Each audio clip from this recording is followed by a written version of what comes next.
Bonsoir et bienvenue sur le plateau du Grand Direct. Très heureux de vous retrouver en ce lundi 8 mars. Nous évoquerons d'abord dans cette émission le poste de police du quartier Beaucaire à Toulon pris pour cible une balle tirée depuis l'extérieur. Un agent était sur place. Il est choqué, pas de blessés. Nous serons avec Julien Ventre, délégué départemental unité SGP Police FO dans le département du Var. Bien évidemment, la journée internationale des droits des femmes, des manifestations un peu partout dans notre région, cortège à Nice. Nous serons avec Fouzia Ayoub du collectif Droits des femmes 06. Nous verrons qu'il reste encore du chemin pour atteindre l'égalité. Et puis un entretien assez exceptionnel avec Jean-François Colosimo qui est spécialiste des religions, historien des religions et éditeur. Nous reviendrons avec lui sur la visite du pape en Irak, visite historique. Voilà pour le sommaire de ce grand direct. A priori, Guillaume Ricavi sera aussi avec nous. Et puis on rejoindra en fin de grand direct Valentin Rodriguez pour revenir sur le fiasco de l'Olympique de Marseille. Vous avez regardé le match, non ? Oui. Moi aussi. Enfin, j'ai regardé la fin. Autant vous dire que j'aurais mieux fait de faire autre chose. Voilà. Mais ça, on y reviendra à la fin du grand direct parce que ce n'est que du football et avant cela, il y a des choses bien plus graves, comme ce qui s'est passé à Toulon ce matin avec ce tir sur le commissariat dans le quartier Beaucaire, tir à l'arme à feu. La balle a pénétré dans le commissariat, s'est logée dans un mur où travaillait un agent, fort heureusement pas de blessés. Bonsoir Julien Ventre, délégué départemental unité SGP Police FO dans le Var. C'est votre syndicat qui a d'ailleurs publié une vidéo où on voit l'impact de la balle dans le bureau. La première des choses que l'on pourrait dire, c'est qu'il n'y a plus de peur que de mal ce soir. Oui, bonsoir à vous. Tout d'abord, merci pour cette invitation. Comme vous dites, plus de peur que de mal. Nous sommes quand même sur une tentative de meurtre. C'est un tir qui est passé à 50 cm, voire 1 mètre de la tête de notre collègue qui était assis, comme vous pouvez le voir sur les images qui ont été publiées par notre organisation syndicale. Donc, on atteint, on va dire, des choses innommables. Voilà, c'est des tirs maintenant. On tire sur les commissariats de police, on tire sur les patrouilles, on tire sur nos propres collègues. Donc c'est un écœurement. Alors, dans quel état est votre collègue d'abord ? Parce qu'il était en état de choc ce matin. Si la balle l'a frôlé, on imagine qu'il est plutôt inquiet ce soir, toujours ? Oui, écoutez, moi je l'ai eu au téléphone. On a discuté très rapidement, donc il était choqué, il m'a carrément dit écoute, je peux pas parler, voilà, il est vraiment dans un état de choc. On va dire s'il s'était levé à ce moment-là, peut-être on parlerait d'autre chose ce soir, mais il est très choqué. Monsieur Ventre, que sait-on de ce tir ? C'est votre collègue qui était visé ? C'était un tir qui visait le commissariat ? Que sait-on de ce tir exactement ce soir, à l'heure où nous parlons ? Alors, sur ce tir, à l'heure où on parle, écoutez, il y a des investigations qui sont menées par les services de l'identité judiciaire de la Sûreté départementale de Toulon. Tout le monde s'est déplacé sur place, les enquêteurs. Il y a des pistes qui sont évoquées sur la probabilité d'un étage d'où serait parti ce coup de feu. On ne peut pas dire que mon collègue était visé personnellement, c'est plutôt le bâtiment qui a été visé par le biais de cette fenêtre. Oui, alors quand vous dites depuis un étage, c'est que le commissariat est dans un quartier dit sensible à Beaucaire, donc c'est pas une voiture qui est passée devant et qui a tiré, ça viendrait des bâtiments à proximité du commissariat. Alors moi, des éléments que j'ai en ma possession, oui, ça viendrait d'un bâtiment. C'est pas un véhicule en passant, puisqu'on va dire cette fenêtre surplombe une voie qui est en dessous, qui est en plein centre du quartier de la Beaucaire.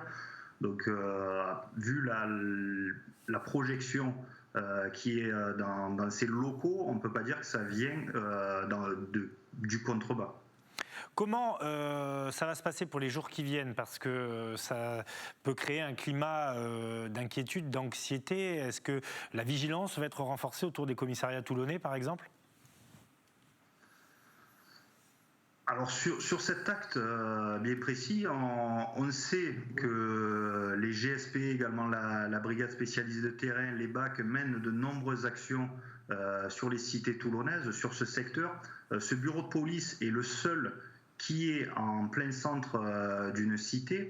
Donc il va falloir voir, je sais que le préfet a fait une annonce pour sécuriser, on va dire, ce commissariat, donc ce bureau de police. Tous les commissariats de police sont sécurisés, on va dire, à l'heure actuelle, puisqu'il y a des gardes dans chaque commissariat de France. Donc il n'y a pas quelque chose de particulier, à ma connaissance, qui va être mis en place, si ce n'est voir, on va dire, l'état des fonctionnaires qui œuvrent au quotidien dans ce bureau de police. Hubert Falco a envoyé un communiqué dans l'après-midi, s'est rendu sur place, le maire de Toulon. Il revient sur les circonstances, apporte son soutien évidemment, évoque les 10 policiers qui sont venus renforcer les équipages du Var. Il demande plus de moyens, toujours plus. Est-ce qu'il y a encore, et est-ce que vous attribuez aussi ces actes au manque de moyens sur le terrain, notamment moyens humains ? Écoutez, sur les moyens humains, on va dire que c'est toujours la sempiternelle des organisations syndicales qui demandent toujours plus d'effectifs. Lorsqu'Emmanuel Macron et Gérald Darmanin se sont rendus le 2 août dans le Var, Gérald Darmanin a quand même annoncé qu'il y avait trop de fonctionnaires de police dans le Var. Donc moi, je peux vous le dire que des fonctionnaires de police dans le Var, il en manque, notamment sur la CSP Toulon, puisque nous avons de nombreuses unités ou brigades où il manque des effectifs. N'oublions pas que les violences sont accrues, nous avons énormément de collègues aussi blessés, ils sont amenés à reprendre, mais nous avons des tranches horaires qui ne sont pas couvertes sur l'aire toulonnaise. Donc il va falloir à un moment donné y remédier, il va falloir que M. Darmanin revienne dans le Var, et s'il explique aux citoyens qu'il y a assez de policiers, de fonctionnaires de police dans ce département, donc qu'ils viennent le dire, ou alors qu'ils nous donnent les moyens pour pouvoir lutter. Mais Monsieur Ventre, on l'a vu récemment, dans les jours derniers, il y a de plus en plus de policiers qui sont agressés, de pompiers au-delà de la région sud, évidemment, c'est un peu partout en France. Est-ce que c'est simplement une question de moyens ou est-ce que malheureusement c'est une question de recul de la République un peu partout, dans des endroits qu'on appelle parfois des territoires perdus de la République ? Alors moi, je peux vous dire, et je peux vous le certifier, sur le Var notamment, puisque je m'occupe principalement du Var, même si je suis régional adjoint pour la Provence-Alpes-Côte d'Azur, sur le Var, il n'y a aucun quartier où la police ne va pas.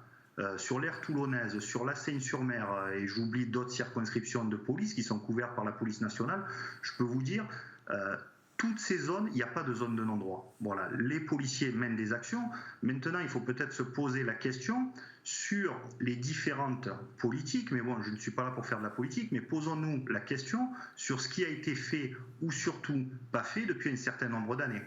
Voilà, la question, elle est vraiment là. Est-ce qu'à un moment donné, on veut vraiment libérer ces cités parce qu'à chaque fois, c'est quoi ? C'est une dizaine, une quinzaine, une vingtaine d'individus. Donc, à un moment donné, il faut que les politiques... mais bon, on change tous les 2 ans à peu près de ministre de l'Intérieur. Donc, souvent, on va dire, on part sur d'autres priorités. Mais voilà, il faut déblayer le terrain. Il faut y aller, une bonne fois pour toutes, et faire cesser tout ce qui se passe, toutes ces violences urbaines, toutes ces agressions. Et il faut que derrière, la justice suive. Alors justement, vous diriez que la justice, passez-moi l'expression, est coupable, c'est-à-dire que vous arrêtez des voyous, et ces voyous, finalement, vous les retrouvez 2-3 jours après sur place ? En fait, tout dépend de ce qui se passe sur des délits, des agressions, sur des... Voilà, il faut voir exactement. Ne jetons pas à chaque fois le discrédit sur la justice. Nous pouvons nous émouvoir de certaines peines qui, à nos yeux, ne sont pas assez dures. Mais voilà, la question, elle est là. Non, la justice, on va dire pour le Var, on va dire que souvent, les peines sont conformes à ce qui est prévu. Voilà, à chaque fois, voilà, il faut voir, tout dépend de certains départements. Nous, on sait que pour le département du Var, la justice travaille sereinement et on va dire fait accomplir certaines peines. Merci beaucoup Julien Ventre, délégué départemental unité SGP Police FO dans le Var. Après donc ce tir qui a ciblé le commissariat dans le quartier de la Beaucaire à Toulon. Merci d'avoir accepté notre invitation en direct. Juste un mot, Éric, vous avez évoqué le climat actuel. Là, très clairement, on s'en prend au symbole républicain. Que l'on vise les policiers ou pas, parce que vous savez, comme moi, ça peut être un imbécile qui pense que c'est marrant, qui ne mesure pas la portée de son acte comme un acte véritablement délibéré avec tentative de tuer, mais c'est encore une fois le symbole républicain qui est visé. Oui, et puis je crois qu'il y a un climat quand même global, hein, sans vouloir être anxiogène, sans vouloir en rajouter. Voilà, on pourrait citer ce qui s'est passé à Lyon, par exemple, hein, c'est pas la région sud, où le maire du 2e arrondissement de Lyon s'est fait agresser alors qu'il se promenait. On a vu tous ces images dans des cités un peu chaudes où les pompiers sont caillassés. Bon, voilà, sans vouloir en rajouter, sans vouloir être rabat-joie, on a l'impression qu'il ne se passe pas une semaine, qu'il ne se passe pas 4-5 jours sans que ce genre de faits se multiplient. C'est pour ça que je posais la question à M. Vente de la question des moyens, parce que ce ne sont pas les moyens qui, à mon sens, empêcheraient ce genre d'actes. Donc on est sur quelque chose de beaucoup plus large et peut-être qui met en danger par moments la République et l'ordre public, tout simplement. Je pense qu'il faut mettre des mots sur les phénomènes. Et on en est quand même un peu là. Et finalement, la crise sanitaire qui pourrait être une sorte de déclencheur, qui pourrait accroître ce genre d'actes délictueux, elle a peut-être un peu bon dos aussi, parce qu'à force de se mettre les mains devant les yeux, eh ben on n'agit pas.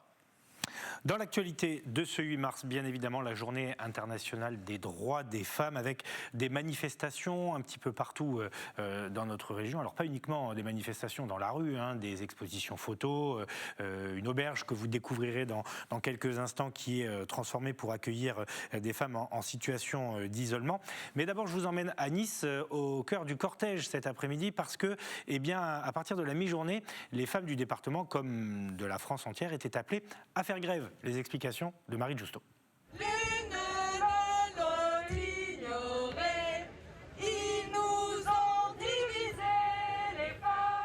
C'est un appel à la grève féministe. Partout en France, ce lundi, les femmes étaient dans la rue. En cette journée internationale pour les droits des femmes, 44 ans après la première édition en 1977, le chemin à parcourir reste immense. À Nice, le rassemblement était organisé place Garibaldi pour parler d'égalité salariale, de violence, de discrimination. Toutes les femmes du monde aujourd'hui sont dehors pour revendiquer leurs droits. Il y a une vraie solidarité entre toutes les femmes pour être entendues et pour que le message soit reçu de la même façon de partout. Il est important d'avoir une action symbolique. Après, naturellement, les droits des femmes, c'est toute l'année. C'est sur ça que l'association travaille au quotidien, 12 mois sur 12. Mais symboliquement, avoir une action commune, concertée, c'est très important. Cette crise sanitaire a révélé de nombreuses problématiques. Des femmes en première ligne, caissières, infirmières. Elles ont aussi été les victimes de violences accrues durant les confinements successifs. Mettre le doigt sur tout ce que le confinement a révélé, sur toutes ces femmes qui occupent des emplois précaires qu'on ne voit jamais, dont on ne parle jamais, qu'on ne valorise jamais. Elles sont nombreuses dans le domaine de la santé, dans le domaine de l'aide à la personne, dans l'éducation. Elles étaient nombreuses en caisse pendant le premier confinement et c'est grâce à elles que le pays tient, en France mais partout dans le monde. Autre fléau, les violences conjugales. 14 femmes sont mortes sous les coups de leurs conjoints dans notre région depuis début 2021. L'éducation est un gros point dans ce combat-là parce qu'il y a énormément de choses qui se construisent depuis tout petit. Il y a des études qui sont faites notamment dans les crèches, dans les cantines des écoles sur à quel point on peut réussir à déconstruire énormément de stéréotypes quand on s'adresse à des petits en fait. Parce qu'effectivement quand on est plus vieux, il y a des choses qui sont plus ancrées, qui sont plus... Donc l'éducation a un vrai rôle et je pense qu'effectivement le fait d'avoir des gens dans la rue qui luttent, quelque part ça visibilise et ça donne aussi de l'importance à tout ce qu'on peut mener aussi et tout ce qu'on peut mener sans forcément parler de manifestations de rue, quoi. Une première manifestation avait déjà rassemblé plusieurs centaines de personnes ce samedi, toujours à Nice. Bonsoir Fouzia Ayoub, merci d'être avec nous en direct ce soir. On vous a vu dans ce reportage, vous êtes membre du collectif Droits des femmes dans les Alpes-Maritimes. Alors on va évoquer un certain nombre de sujets avec vous, les inégalités salariales, la discrimination, mais je voudrais qu'on revienne sur ce chiffre donné dans le reportage.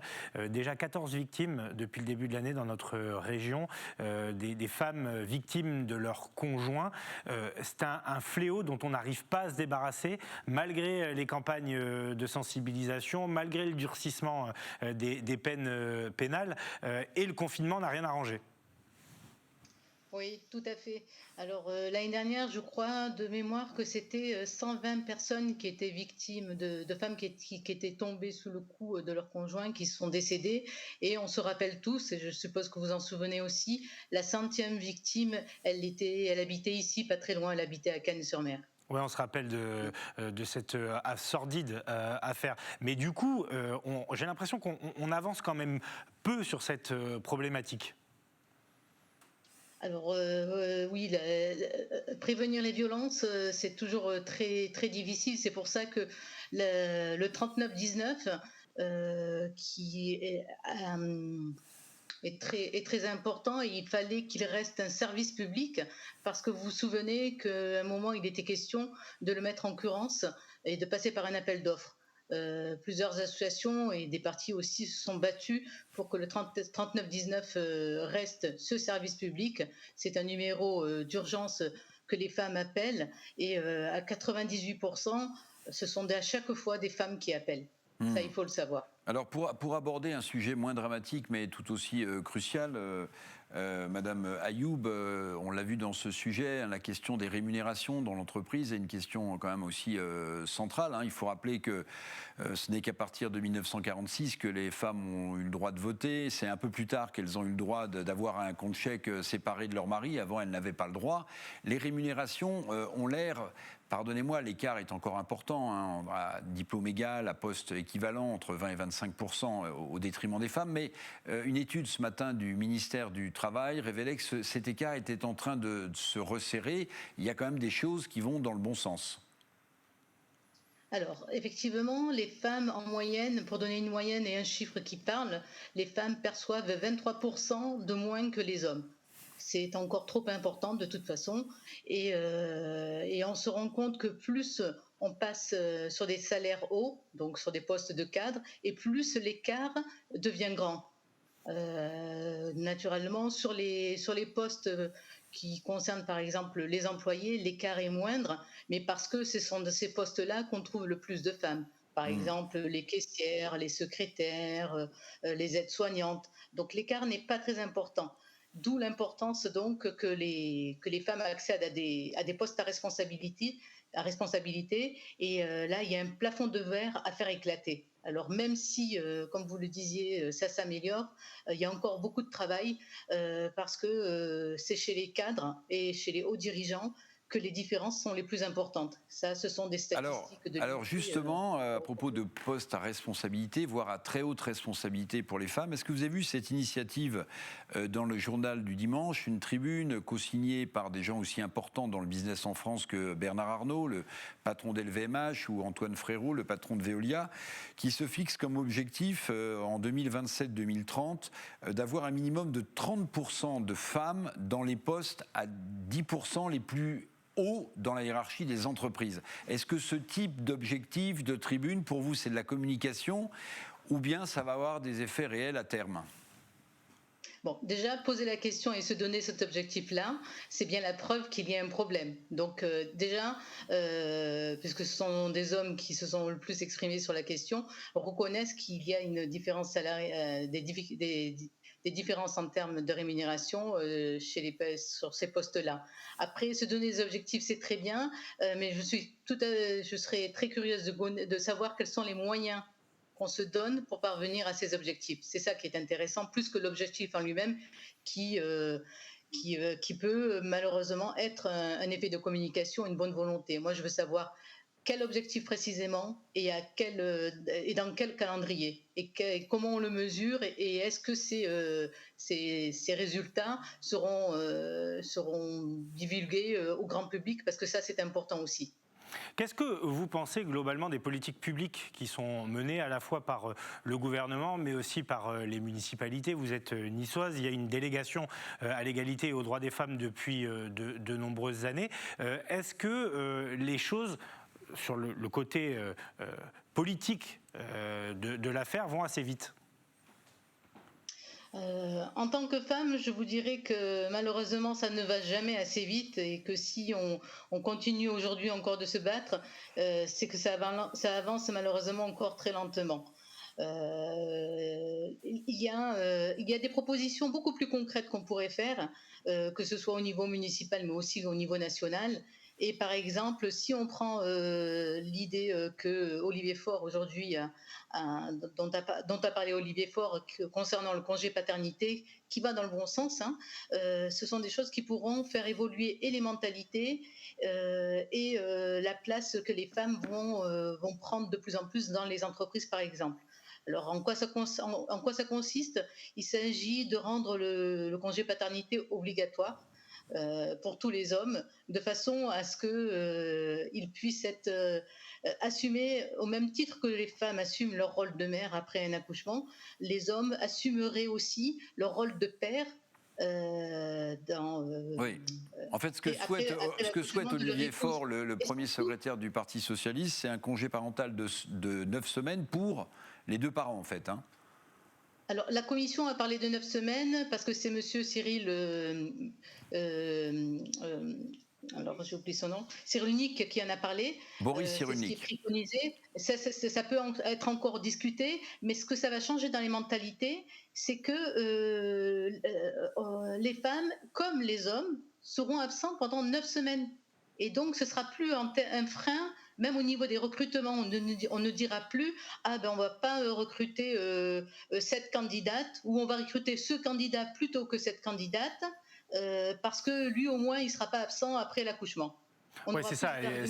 Et c'est ce qui pourrait aussi expliquer, selon certains, les différences de salaire, même si l'argument paraît quand même un peu bizarre. Mais en tout cas, le chemin est encore long. Des choses avancent, comme l'a dit Éric, mais pas assez vite, forcément. Merci beaucoup, Fouzia Ayoub, du collectif du droit des femmes dans les Alpes-Maritimes. Vous manifestiez un samedi et aujourd'hui dans les rues de la capitale azuréenne.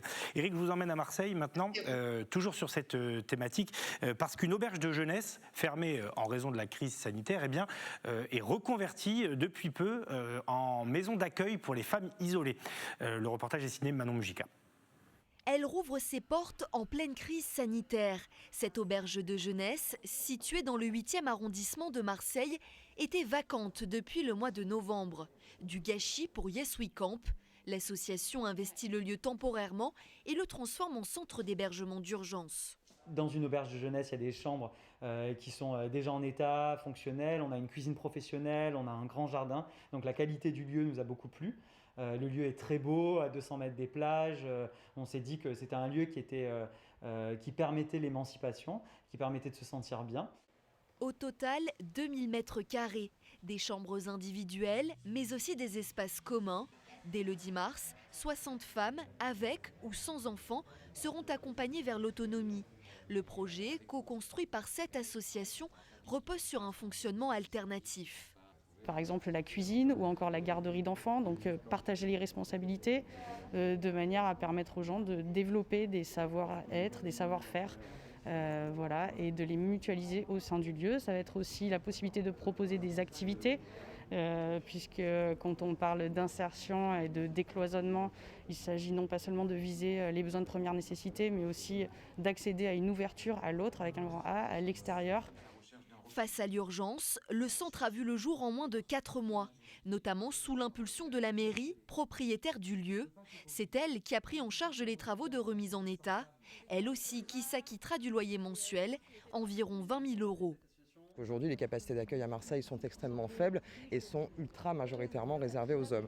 C'est pour ça que les projets que met en place la ville, et il y en a d'autres, eux s'adressent plus aux femmes ou aux familles qui sont aujourd'hui dans la peine effectivement pour assurer des mises à l'abri régulières parce qu'il faut de place. Une expérimentation de ce type a déjà été menée dans le 3e arrondissement de la cité phocéenne. C'était lors du premier confinement. Un complexe hôtelier privé de ses résidents avait logé une centaine de personnes démunies grâce au concours d'associations.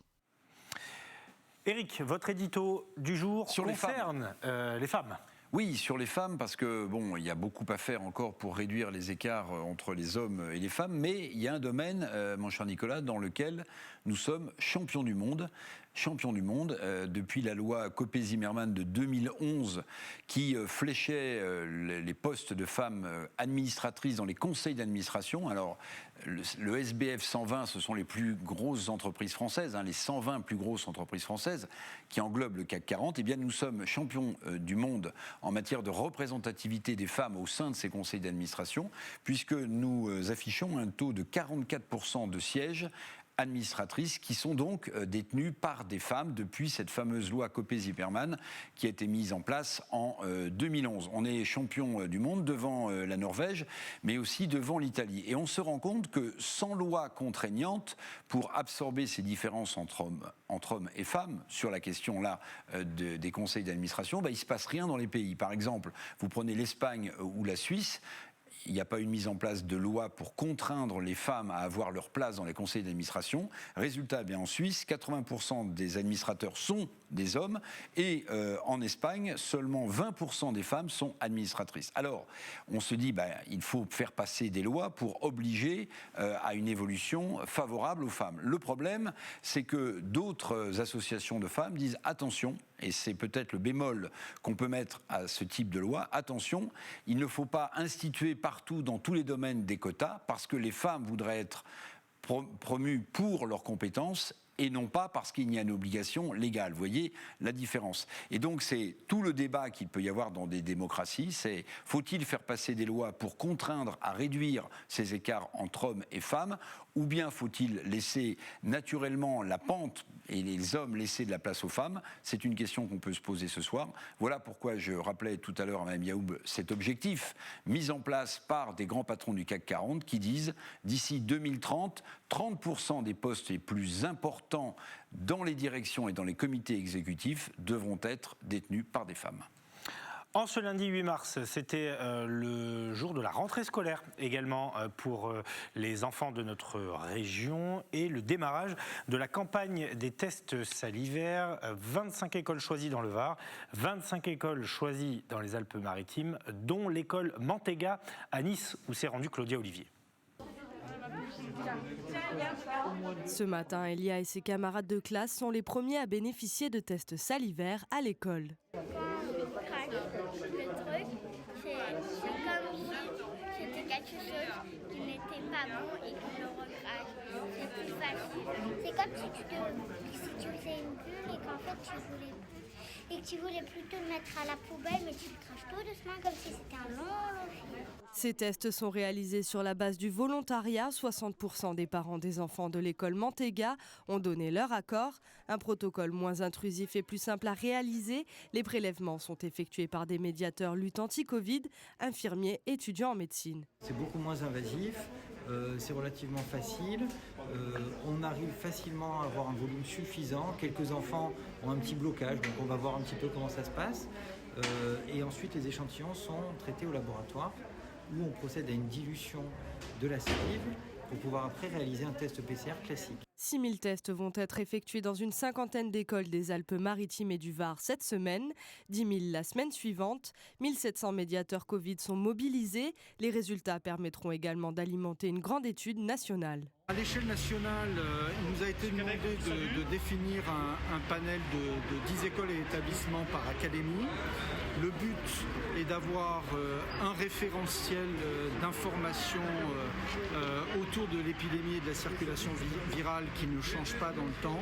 Et donc nous allons opérer tous les 15 jours dans les écoles et établissements sélectionnés des campagnes de tests salivaires.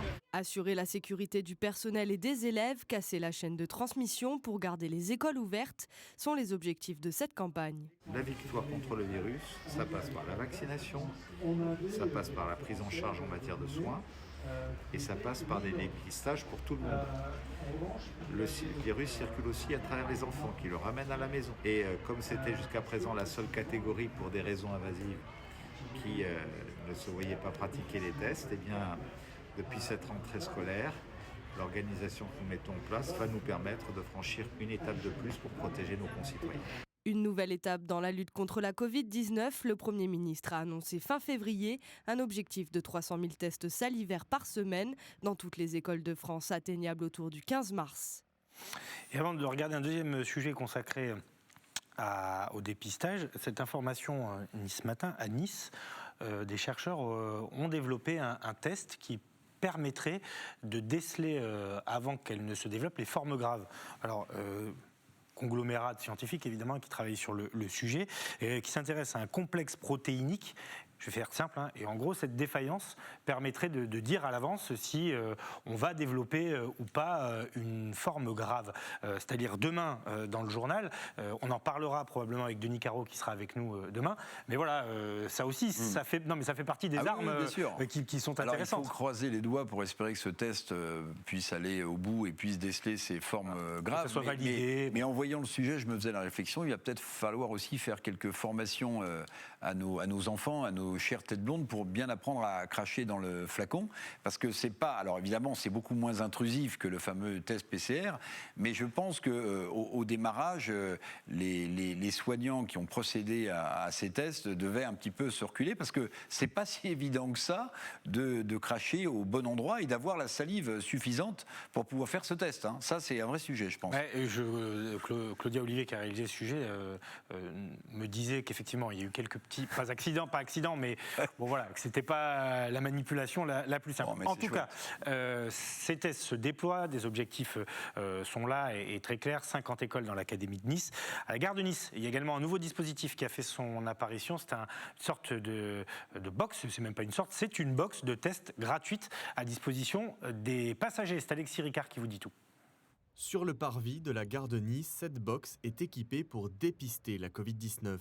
Un lieu stratégique où tout le monde peut venir se faire tester, notamment les voyageurs. C'est un emplacement qui est stratégique pour nous, puisqu'il est devant la gare SNCF, qui est en cœur de ville pour les Niçois, et qui voit passer 26 000 usagers du train par jour. Nous ne devons négliger aucune implantation qui favorise le fait que Nice reste la ville de France où on procède au plus de tests de dépistage.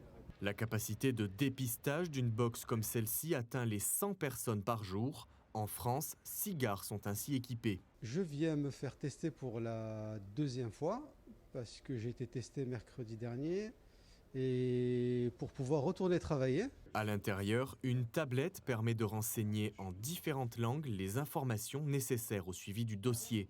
Dernière étape, le test PCR réalisé par une infirmière. On y va tout doucement. Voilà, allez, j'y vais. On respire, on ne bouge pas. Très bien. Alors on fait ici des tests RT-PCR en nasopharyngée, c'est-à-dire avec le petit écouvillon dans le nez, et avec des résultats qui varient entre 12 et 24 heures. C'est ouvert au grand public, bien évidemment, c'est sans rendez-vous et avec rendez-vous aussi, les deux sont compatibles. C'est le test aussi de référence pour analyser les variants du Covid, puisque ces écouvillons partent en laboratoire d'analyse. Il y a un séquençage du génome du virus qui permet d'analyser de quel virus il est question, ce qui est très important dans le dépistage, pour savoir à qui on a affaire, à quel type de virus on a affaire. La box est ouverte du lundi au samedi de 9h à 17h. Le test est gratuit. Voilà donc pour ces tests à la gare de Nice et dans les gares de notre région. Avant de rejoindre notre invité suivant, pardon. Éric, juste un mot là-dessus. On a parlé vaccination, etc. tout le week-end. Il faut quand même pas oublier qu'il faut continuer à se faire dépister contre la Covid-19. Ah bah oui, il faut continuer à se faire dépister pour se faire tracer, voire pour se faire isoler avant de se faire vacciner. Mais bon, on note quand même cette accélération de la vaccination en France. Le Premier ministre a parlé de 600 000 personnes vaccinées. Ça donne raison au président de la République qui estimait qu'il y avait des doses qui étaient cachées qu'il fallait utiliser. Maintenant, vous l'avez noté aussi, Nicolas, il y a un bras de fer qui est en train de s'instituer entre les pharmaciens et les médecins, parce que tout le monde veut vacciner maintenant et les médecins disent mais attendez, c'est à nous de vacciner et aux pharmaciens de vendre les doses. Donc on n'est pas encore sorti des ronces. Tout autre chose à présent avec cette visite historique, je vous en parlais dans le sommaire de cette émission, du pape François en terre irakienne. Bonsoir Jean-François Colosimo, merci d'avoir accepté notre invitation. Historien des religions, éditeur entre autres.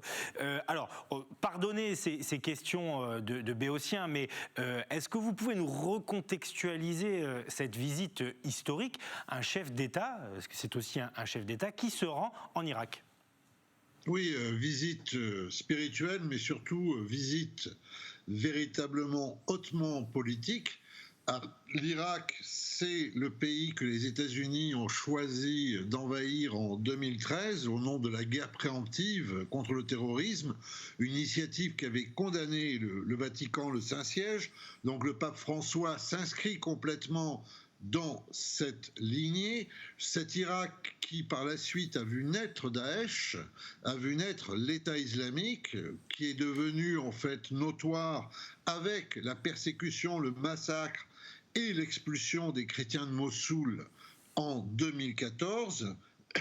Cet Irak qui reste aujourd'hui évidemment traversé par de véritables courants centrifuges, avec le nord qui est kurde, le centre qui est sunnite, le sud qui est chiite, mais cet Irak aussi qui est le premier lieu des sanctuaires chiites, ces 200 millions de musulmans qui forment la deuxième composante de l'islam au monde. Et alors que le pape lui-même, il y a 2 ans de cela, a signé une charte sur la fraternité humaine avec le cheikh El Tayeb d'El Azhar, la principale grande figure de l'islam sunnite, voilà qu'il a rencontré ici l'ayatollah, le grand ayatollah Al-Sistani, qui est l'ennemi historique de l'imam Khomeini, qui est en fait le théoricien d'une séparation entre le pouvoir religieux et le pouvoir politique, et qui représente la plus haute autorité de l'islam sunnite. Et alors on voit cette photo qui a été très commentée et qui évidemment est plus que symbolique. On a vu des images également dans l'église Al-Tahira. Est-ce que l'Irak, la région, reste quand même une terre chrétienne ou plus du tout ? Alors, les chrétiens d'Irak, d'abord, sont chez eux en Irak. L'avantage pour le pape François, c'est que les chrétiens d'Irak sont majoritairement chaldéens. C'est cette branche des chrétiens d'Orient qui, en fait, est unie à Rome, qui est catholique, qui n'est pas orthodoxe. Les chrétiens en Irak n'avaient pas cessé de grandir en chiffres bruts jusqu'en l'an 2000. En proportion, leur proportion diminuait en pourcentage parce qu'il y avait l'explosion démographique des musulmans, mais on estimait à peu près à l'entour de l'an 2000 qu'ils étaient 1 200 000 à 1 500 000 individus. On estime aujourd'hui qu'ils sont au mieux 500 000, c'est-à-dire qu'ils ont subi un très grave exode, alors que depuis 13 siècles, ils maintenaient leur présence qui relie d'ailleurs l'Irak, la Mésopotamie, n'est-ce pas, aux premières civilisations de l'écriture, dont ils sont les héritiers, car ce sont des chrétiens qui parlent ou utilisent dans leur liturgie l'araméen, la grande langue de Jésus, des rabbins du Talmud, qui a donné d'ailleurs lieu à la formalisation de l'arabe. Donc ce peuple est un peuple de confluence. Il est aujourd'hui une minorité qui est battue en brèche, qui est, si ce n'est, elle a été violemment persécutée sous Daesh, elle reste finalement dans des circonstances très difficiles aujourd'hui, et évidemment en faisant en sorte que le grand ayatollah Al-Sistani déclare que les chrétiens sont des citoyens à part entière, jouissant des mêmes droits que tous les autres citoyens, le pape a donné un coup d'accélérateur finalement à leur maintien. Alors, Jean-François, et surtout à favoriser la diversité. Jean-François Colosimo, la phrase exacte de l'ayatollah Sistani, c'est « Les chrétiens devraient pouvoir vivre dans la paix et la sécurité, dans la plénitude de leurs droits constitutionnels ». C'est le leader chiite d'Irak qui dit ça. Est-ce que vous pensez que ces propos sont sincères ? Dans son cas, ses propos sont sincères parce que, vous voyez, il faut voir les choses à l'aune de la région. À l'aune de la région, les chiites sont une minorité malgré tout face aux sunnites. Ils le sont de manière constitutive au sein de l'islam. Et donc les chiites ont tendance à vouloir malgré tout s'allier avec les autres minorités pour ne pas se retrouver sous le rouleau compresseur sunnite, d'autant plus que, vous le savez, aujourd'hui, il y a une forme de guerre civile larvée au sein de l'islam entre sunnites et chiites. Donc il y a une part de réalisme, tout simplement, dans cette affirmation, mais ça participe aussi de la vision chiite, qui est une vision, je dirais, plus diversitaire, plus ample que celle du sunnisme, historiquement. Pour mémoire, quoi qu'il en soit du régime actuel en Iran, il y a au Parlement iranien, qui est tout à côté de l'Irak, n'est-ce pas, il y a 2 députés chrétiens, un député juif, et 2 députés zoroastriens qui siègent au Parlement, ce qu'on ne voit pas dans les pays fondamentalement sunnites. Jean-François Colosimo, au-delà de cet entretien qui a frappé les esprits entre le pape François et l'ayatollah Sistani, qu'est-ce qu'on doit retenir de cette visite papale en Irak ? Ce qu'il faut retenir, Éric Revel, c'est assez simple. C'est que nous sommes très préoccupés à raison de ce qui est du maintien des espèces dans la grande chaîne du vivant, n'est-ce pas ? Que l'on pense évidemment aux insectes, aux mammifères et autres. Il y a aussi une écologie des cultures. Si les chrétiens venaient à disparaître d'Irak, ce serait une catastrophe en fait totale de civilisation, un échec politique, y compris pour les musulmans d'ouverture, mais ce serait aussi une disparition qui viendrait amoindrir notre compréhension même de l'humanité, parce que ce sont en fait des témoins des origines de l'humanité historique, témoins des origines du christianisme, témoins des origines de l'islam, liés aussi à l'héritage du judaïsme, n'est-ce pas ? Et c'est ce que le pape a voulu dire en se rendant à Our, en Chaldée, traditionnellement, le pays d'origine d'Abraham, Abraham, le père de tous les croyants du monde. Pardonnez cette question pour terminer un peu terre à terre, mais pour nous, Français, Européens, au point de vue de la diplomatie, du rapport qu'on a à l'islam, au terrorisme, que je ne lis pas, bien entendu, est-ce que là aussi, il y aurait des conséquences, des choses à retenir ? Est-ce qu'en gros, dans le dialogue interreligieux, cette visite est plus que symbolique ? Elle est plus que symbolique. D'abord, d'une part, sachez que la France accueille énormément de ces chrétiens d'Irak, n'est-ce pas ? Puisque Sarcelles est, après Los Angeles aujourd'hui, certainement leur 2e ville capitale, au passage. Mais c'est vital. Pourquoi ? Parce que l'Église catholique est l'organisme au niveau planétaire le plus important qui mène un dialogue suivi avec l'islam, mais aussi avec les islams sunnites ou chiites. Ce dialogue est indispensable parce qu'à l'heure où on voit que le monde musulman a une relation plus que difficile et parfois convulsive avec la modernité, prendre ce monde-là au sérieux, en faire un partenaire du dialogue, c'est nécessairement avancer vers une conscience collective. Merci beaucoup Jean-François Colosimo, historien des religions, éditeur entre autres, je le disais tout à l'heure, pour toutes ces précisions. À très bientôt sur le plateau du Grand Direct. Ça fait du bien un petit peu de hauteur. Alors c'est vrai que là on s'est un peu éloigné de notre mission de proximité, mais ce sont finalement des actes, des visites qui irradient la planète entière. Oui, bien sûr, qui intéressent l'ensemble de notre région. D'ailleurs on retrouve souvent Jean-François Colosimo qui présente ses livres au Salon du Livre de Nice, oui, alors qui va réouvrir, peut-être qu'on aura l'occasion de s'entretenir avec lui, voilà, septembre prochain. Et Jean-François Colosimo est un habitué de la Côte d'Azur et de la région sud. Tout à fait. Toute autre chose, on en revient à nos sujets très locaux, quoique là, ça concerne quand même un problème de santé publique majeur et mondial, la lutte contre le cancer. La Ligue contre le cancer des Bouches-du-Rhône a inauguré sa maison du bien-être. On voit tout cela en images. 2, 1, on y va. Cours de sport au sous-sol. Et puis après, je vais mettre une belle botte de coriandre. Atelier culinaire à l'étage. Les activités sont variées, mais sans public. Tout se passe en Facebook Live.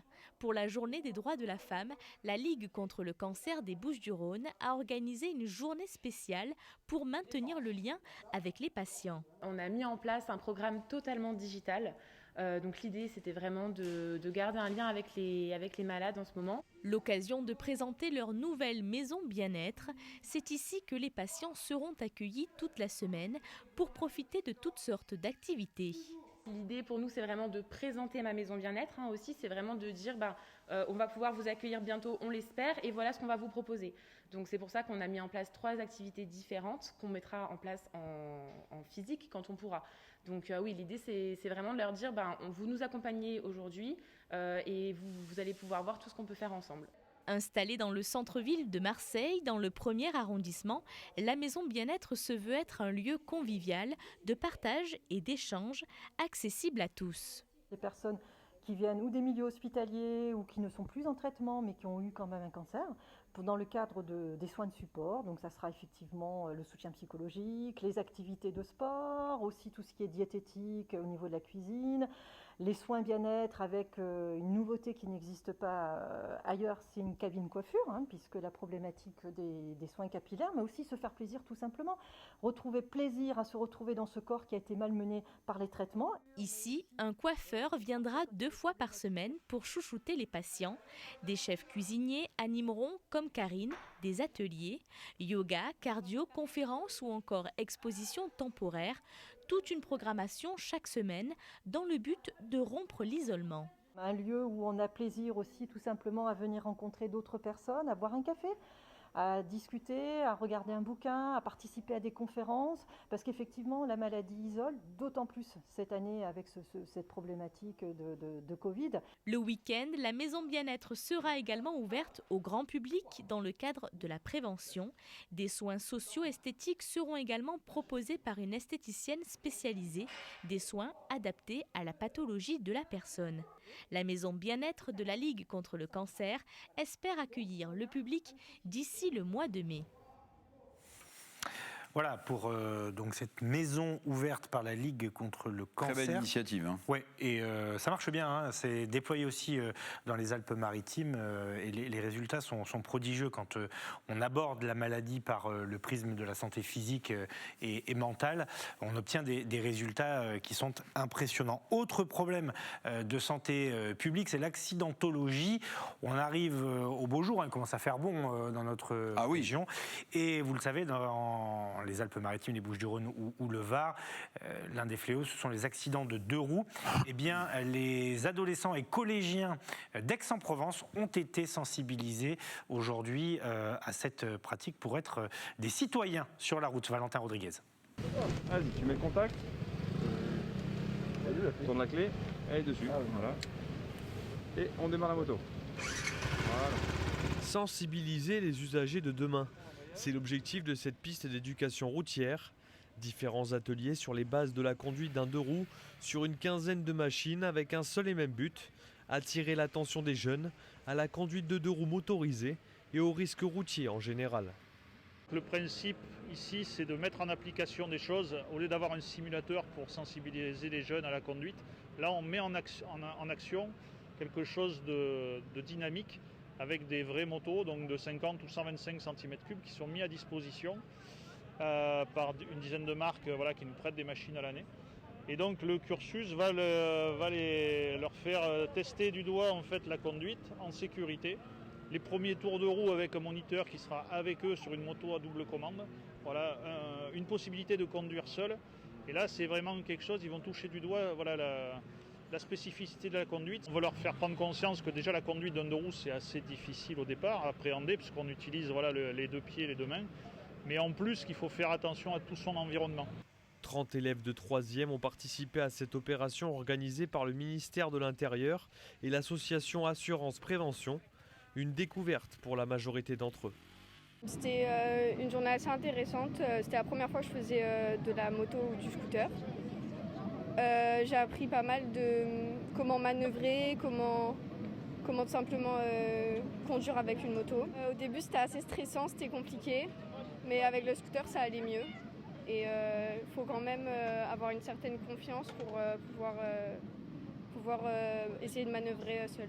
Ce qui m'a marqué c'était surtout le casque, parce que quand on a vu l'impact donc avec l'exercice là-bas, ça a fait bizarre, savoir qu'une conduite sans casque, même à 30 km/h, ça peut être fatal. Et donc c'est important. C'était la première fois pour moi. J'ai quand même galéré un petit peu, mais ouais, ça va globalement. Ouais. Ces collégiens ont été encadrés par une douzaine de moniteurs motocyclistes CRS de l'assurance prévention. Une initiative qui répond à une réelle urgence. En France, en 2020, 577 passagers et conducteurs de 2 roues motorisés ont perdu la vie. Le 2 roues motorisé, en règle générale, c'est entre 23 et 24% des morts chaque année sur la route. On s'aperçoit que sur certains départements du Sud, comme les Bouches-du-Rhône, le Var, les Alpes-Maritimes et tout ça, on est plutôt sur des pourcentages d'accidents de 2 roues motorisés. On est plutôt sur entre 30 et voire 50% certaines années. Donc c'est vraiment un grand souci. Les jeunes, malheureusement, ils ils sont touchés par ça au même niveau que les adultes. Et si on veut faire un bon conducteur de demain, en fait, il faut les sensibiliser dès le plus jeune âge. Voilà, donc c'est pour se rendre compte en fait de la dangerosité. La moto, le 2 roues motorisé, ça reste un plaisir, mais il faut, si on en connaît tous les aspects. Une opération nationale qui a lieu sur une vingtaine de communes toute l'année. Cette initiation est prévue jusqu'à jeudi à Aix-en-Provence. Et avant de parler de la honte. Impressionnant. Hein. Ouais, oui, de toute façon, il faut apprendre à manier ces petits engins. Avant de parler de la honte de l'OM, un dernier reportage toujours dans les Bouches-du-Rhône. Je voulais qu'on revienne sur la collecte des Restos du Cœur, la grande collecte qui a eu lieu tout le week-end. Cindy Chevaux, elle, est allée dans l'antenne marseillaise aujourd'hui pour suivre l'activité des bénévoles. Combien de sucre ? Pour eux, c'est le quotidien. Chaque semaine à Marseille, nombreux sont ceux qui viennent chercher un peu de réconfort dans cet accueil de jour des Restos du Cœur dans le 3e arrondissement. Le temps d'une matinée, hommes, femmes mais aussi enfants se retrouvent pour le petit déjeuner. Au programme ce matin, séance de dépistage. Chaque fois qu'on vient, on fait 10 dépistages. Majoritairement, c'est négatif parce que la population n'est pas forcément une population très à risque, mais c'est quand même une population qui n'a jamais fait de dépistage ou qui est assez éloignée des systèmes de soins. Donc ça permet au moins d'avoir une visibilité ou en tout cas un dépistage une fois dans sa vie. C'est toujours important de s'occuper des autres maladies que le Covid parce que malgré qu'il y ait le Covid, les autres maladies continuent à évoluer et on continue à se contaminer à l'hépatite C malgré le Covid. C'est sur une surface de 700 mètres carrés qu'en moyenne 6 bénévoles par jour accompagnent les plus démunis. Salle informatique, réfectoire et même un coiffeur 100% gratuit, tout est réuni pour sortir les sans-abri de la rue. Et pour les plus assidus, Clara, fraîchement sortie de l'université, s'occupe de donner des cours de français. Donner des cours, je pense que c'est essentiel pour les personnes qui habitent ici, qui arrivent en France, puisque pour remplir même des papiers, etc., c'est très très important. Si l'accueil de jour reçoit près de 220 accueillis chaque année, même pendant la crise sanitaire, l'implication des Restos du Cœur ne s'essouffle pas. Beaucoup de structures, de petits restaurants, de snacks ont fermé alors que la plupart donnaient, aidaient. Donc il y a eu un gros besoin alimentaire et nous on s'en est bien aperçu puisqu'au resto on a monté notre besoin entre 25 et 30% par rapport à l'an dernier. Toujours plus de demandes qui nécessitent quelques impératifs. Il nous manque des bénévoles, il nous manque du matériel adapté pour la cuisine parce que elle est faite de briques et de broc, ce qui ne nous permet pas de proposer des repas ou de faire des choses mieux. Il nous manque des centrales de désinfection pour pouvoir réouvrir les toilettes et les douches. Voilà, donc on a des besoins en permanence, quoi. Aujourd'hui, les Restos du Cœur continuent de mener leur combat dans l'ombre, toujours à la recherche de nouveaux bénévoles. Plus de 3 600 000 repas ont été distribués dans les Bouches-du-Rhône pour l'année 2020. Voilà pour la collecte nationale et donc l'activité des Restos du Cœur. Il est 19h22. Dans quelques instants, on va nous rejoindre notre spécialiste de l'Olympique de Marseille depuis la cité phocéenne, Valentin Rodriguez, avec cette onde de choc. Alors même si 2008, 2015, 2019, 2021, l'homme est habitué des coups de balai en Coupe de France avec cette défaite du côté de Canet-en-Roussillon. Une défaite 2-1. Bonsoir Valentin, merci d'être avec nous. Bon, on peut dire que là, comme le titrait la Provence, les joueurs de l'OM ont été ridicules. Ils accueillent leur nouvel entraîneur depuis aujourd'hui, Jorge Sampaoli. Mais hier, alors, dans le contexte actuel, ça va sûrement très mal passer auprès des supporters. Et ça passe sûrement très mal. Bonsoir messieurs, oui ça passe très très mal. C'est le score, il est ce qu'il est, ça arrive, c'est la Coupe de France, de se faire éliminer par un petit. Bon, c'est la magie de la Coupe, on peut dire. L'OM, pour le savoir, depuis 2015, c'est le 3e club de National 2 qui élimine l'OM en Coupe de France. Donc l'OM a l'habitude de se faire sortir par les petits, mais là c'est vraiment la manière qui a dérangé vraiment le peuple olympien, les supporters marseillais. Vous pouvez le voir, cette presse qui est très dure avec l'OM, ridicule. Boubacar Kamara a parlé de honte en fin de match. Il n'y avait rien dans le jeu, il n'y avait rien dans l'état d'esprit. L'attitude affichée par les joueurs était affligeante. Une seule frappe dans le match, concrète, une vraie occasion, c'était le but. Rien du tout. Vraiment, cette équipe de Canet-en-Roussillon a dominé de la tête aux pieds les Olympiens. Donc il y a du boulot pour Jorge Sampaoli, ça c'est sûr. Qu'est-ce qu'on peut tirer comme conséquence? À quoi on peut attribuer finalement ce non-match? Parce que c'était la dernière de Nasser Larguette, qui a priori s'entendait plutôt bien avec ses joueurs. Drôle de façon de le remercier pour son intérim, et puis ne pas être capable de bouger une équipe de National 2 pour des professionnels qui, pour certains, ont un salaire mensuel équivalent au budget du club. Bon, c'est assez surprenant. Oui, c'est surprenant, c'est une faute professionnelle clairement. Alors pour peut-être, je veux pas être l'avocat du diable, mais peut-être l'usure mentale des derniers mois, dernières semaines. L'OM vit une saison très compliquée, telle une série Netflix, avec la guerre entre la direction et les supporters, la démission d'André Villas-Boas, Arkadiusz Milik qui est arrivé au mois de janvier va connaître son 3e entraîneur et a connu déjà 2 présidents. Donc il y a une instabilité chronique au sein du club qui dure depuis plusieurs semaines, plusieurs mois. On ne sait pas où on va, clairement. Le projet n'est pas clair pour la saison prochaine. Il y a 11 joueurs qui sont en fin de contrat, des joueurs vieillissants.